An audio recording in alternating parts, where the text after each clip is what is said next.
ஃபஸ்ட்டெல்லாம் டீ போட்டு கொடுத்தா அதில் நினச்சி சாப்பிட பிஸ்கெட் கொடு. ஓகே, வாஸ்தவமான பேச்சு தான். டீ போட்டு பிஸ்கெட் கொடுக்கலாம். இப்போல்லாம் டீ பிஸ்கெட் கூட வடை சூடாக போட்டு கொடுன்றாங்க. வடையா?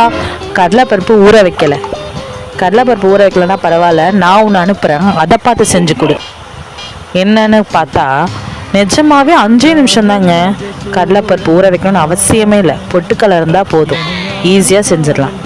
பொட்டுக்கடலையை எடுத்து ஒரு மிக்ஸி ஜாரில் போட்டு அது கூட 4 பல்லு பூண்டு, கொஞ்சோண்டு ஜீரகம், சோம்பு போட்டு அதை நல்லா கொரன்னு, ரொம்ப நைஸாக இல்லை, கொரன்னு அடித்து எடுத்துகிட்டு வந்தோடனே அது கூட கொஞ்சோண்டு வெங்காயம், கொஞ்சோண்டு கருவேப்பிலை, கொஞ்சோண்டு கொத்தமல்லி, கொஞ்சோண்டு உப்பு, கொஞ்சோண்டு பச்சை மிளகாய், கொஞ்சோண்டு பெருங்காயம் போட்டுட்டு தண்ணியை ஊற்றி கொஞ்சமாக லைட்டாக தண்ணியை ஊற்றி நல்லா பிசைஞ்சு எடுத்து அப்புறம் சின்னதாக கையில் தட்டி எண்ணெய் சட்டியில் எண்ணெயை ஊற்றி அதை போட்டு எடுத்தால் வடை முடிஞ்சிருச்சு.